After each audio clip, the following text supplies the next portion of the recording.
তাহলে বহুরূপ ভার্সেস ধূমকেতুর লড়াই কিন্তু পুরোপুরি জমে উঠেছে বাংলার বক্স অফিসে। আমরা জানি দেবদার মুভি ধূমকেতু তার 18 দিন কমপ্লিট করে ফেলেছে এবং বহুরূপ মুভিটা তার 3 দিন কমপ্লিট করে ফেলেছে এবং রবিবার থাকার কারণে কে কত টাকা বক্স অফিস কালেকশন করলো। তো গাইস আপনাদেরকে জানিয়ে দিই, ধূমকেতুর কিন্তু মারাত্মক লেভেলের রেসপন্স আসছে এবং তার সঙ্গে সঙ্গে বহুরূপের কিন্তু মারাত্মক লেভেলের রেসপন্স আসছে, যদিও হল প্লাস শো টাইম কিন্তু অনেকটাই কম পেয়েছে।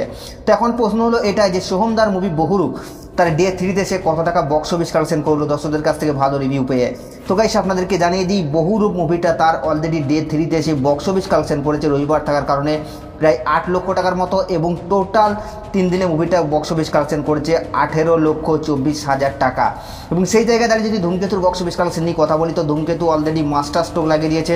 এই মুভিটা তার ডে 18-তে সে বক্স অফিস কালেকশন করেছে প্রায় 97 লক্ষ টাকার মতো এবং টোটাল 18 দিনে মুভিটা বক্স অফিস কালেকশন করেছে 26,81,00,000 টাকা।